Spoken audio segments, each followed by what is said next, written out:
আসসালামু আলাইকুম। অনেক ভাইরা এফজেড বাইক চালান।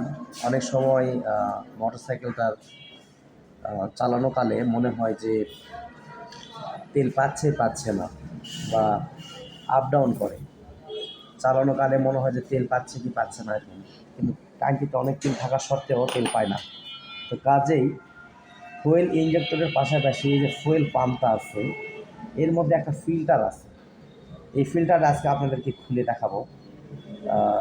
পরিষ্কার করলে এটা অনেক ভালোভাবে গাড়িটা চলবে এবং আপ ডাউন করবে না, কোনো প্রবলেম দেখা দিবে না।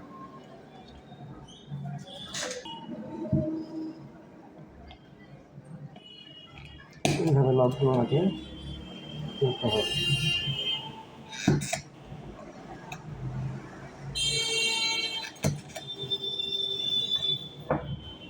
জাম হয়ে আছে। আচ্ছা, এই পাশে লক আছে, একটু এটা ভালোভাবে ধরতে হবে, নাহলে এটা ভেঙে যেতে পারে। কাজেই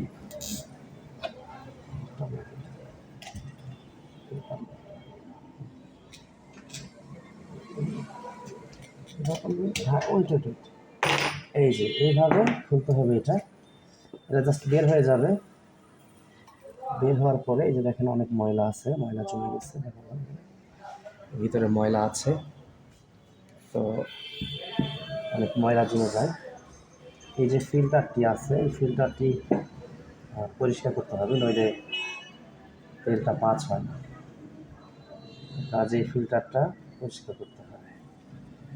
পরিষ্কার করলে আমাদের গাড়িটি ভালোভাবে তেল পাবে এবং কোনো প্রবলেম হবে না। এটা এয়ার প্রেশার দিয়ে হাওয়া দিয়ে এটাকে এই ফিল্টারটা পরিষ্কার করতে হবে। পরিষ্কার করলে সঠিকভাবে এবং ভালোভাবে তেলটি যাবে। তো কাজে এটা মোটামুটি চেক করা দরকার। অনেক ভাইয়েরা গাড়ি চালানোকালে ভুলে যায়।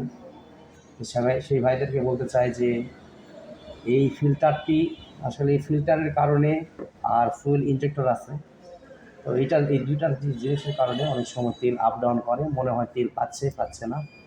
গাড়ি অনেক সময় বন্ধ হয়ে যেতে চায়, মানে গাড়ি ধাক্কাধাক্কি করে, এরকম আগে পিছে টানাটানি করে। কাজে এই দুইটা জিনিস আপনারা অবশ্যই পরিষ্কার রাখবেন ইনশাল্লাহ, তাহলে আপনাদের গাড়িটা ভালো থাকবে, ভালোভাবে চালাতে পারবেন।